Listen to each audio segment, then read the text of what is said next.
এখানকার স্থানীয় সমস্ত সংগঠন যারা যারা রাজনৈতিক দলে আছে প্রত্যেকে ছোট ছোট করে তার ব্যাপারে আপনাদেরকে জানাবে এবং যাতে পুরো বিশ্ব দরবারে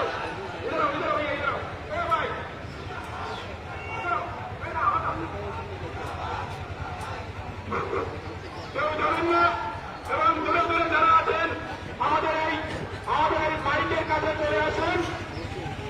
বন্ধ করিয়ে এখন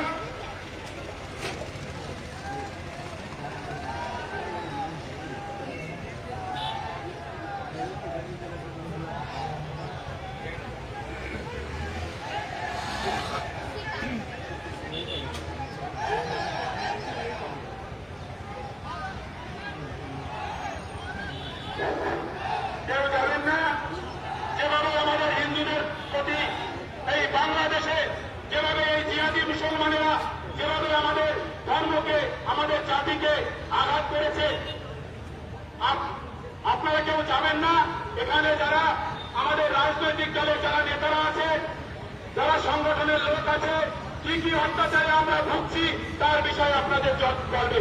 এখন আমাদের মাঝে আছে ডিগ্রিপুরের বিজেপি প্রमुख दीपंकर मिस्त्री महोदय, अपनी आसन भाई सब देख सकते हो प्रोटेक्शन हो रहा है, रैली हो रहा है, रैली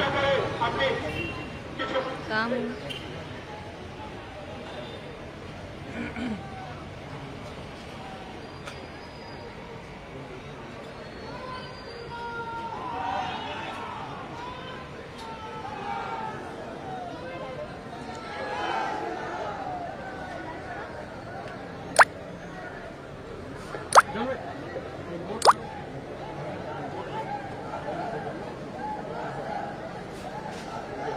जय श्री राम, जय श्री राम, जय श्री राम।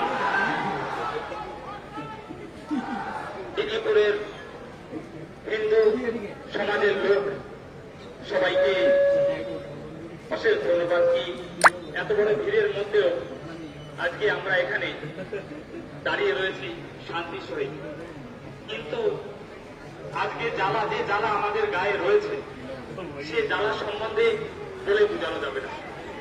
আজকে যে অত্যাচার আমাদের ভাইদের উপরে, আমাদের আত্মীয় স্বজনের উপরে, আমরা যে জায়গা থেকে আসছি বাংলাদেশ থেকে, সেখানে যে অত্যাচার হচ্ছে, আমার মনে হয় এই ডিগ্রিপুরে যারা এখানে রয়েছে দূরে আমাদের এই সঙ্গে, তার সবার আত্মীয় স্বজন আহত হয়েছে।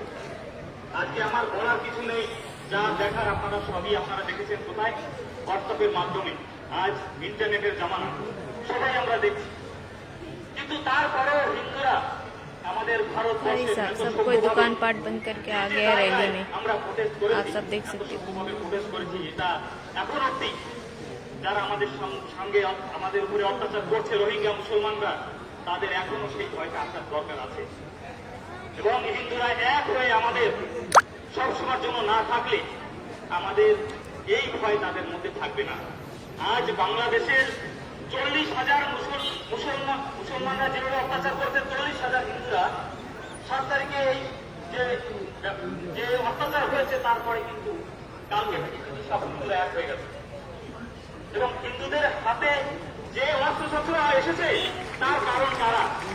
হিন্দুরা কোনদিন অত্যাচার করে না, হিন্দুরা কোনদিন অত্যাচার করে না। আমাদের ভারতবর্ষে যদি আমরা হিন্দুর কথা বলি, তাহলে আমাদের অমরনাথে যেতে গেলে 40,000 সৈন্য আমাদের নিয়ে আমাদের ভারতবর্ষের অমরনাথে যেতে হয়। 40,000 সৈন্য আমাদের অমরনাথে কেন দরকার আছে? কিসের জন্য দরকার আছে?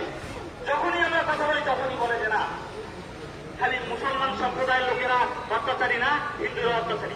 যদি হিন্দুরাই অত্যাচারী হয় তাহলে 40,000 লোক দিয়ে আমাদের যে অমরনাথে যাচ্ছে, তাহলে 40,000 লোক আমাদের কেন আমাদের প্রোটেক্ট করে নিয়ে যাচ্ছে অমরনাথে? এর কারণটা কি? चलो अभी बाय बाय।